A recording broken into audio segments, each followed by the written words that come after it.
तो 1 जनवरी 2003 के voter list में जिन भी वोटर्स का नाम है उनको अपने किसी उसके लिए सबूत देने की ज़रूरत नहीं है, कोई दस्तावेज देने की ज़रूरत नहीं है।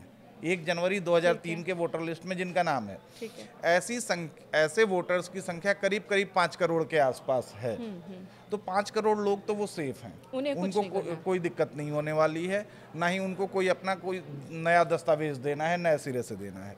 लेकिन इसके बाद जो आता है ना, वो 3 कैटेगरी में बांटा हुआ है कि 1 जुलाई 1987 से पहले का अगर जन्म है तो आपको दस्तावेज देना है, और अगर आप बिहार के निवासी खुद को दिखा रहे हैं तो आप उस क्षेत्र का निवासी अपने को बता रहे हैं तो वो आपको देना है।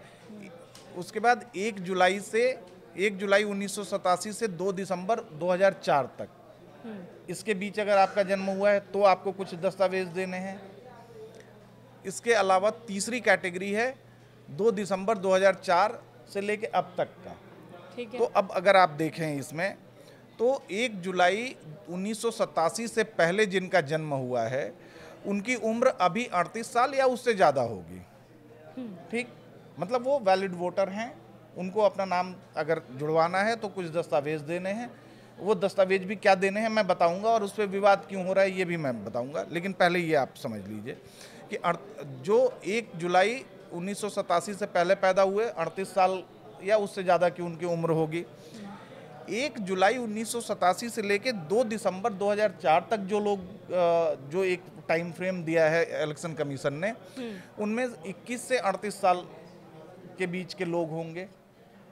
और 2004 के बाद जिनका जन्म हुआ है तो वोटर राइट आपको 18 साल पे मिलता है, तो 18 से लेके 21 साल तक की आपकी उम्र होगी। अब ये आता है सवाल कि भाई दस्तावेज कौन कौन से आपको देने हैं। तो इलेक्शन कमीशन ने 11 दस्तावेजों की एक लिस्ट दी है कि इनमें से कोई भी एक आपको दिखाना है।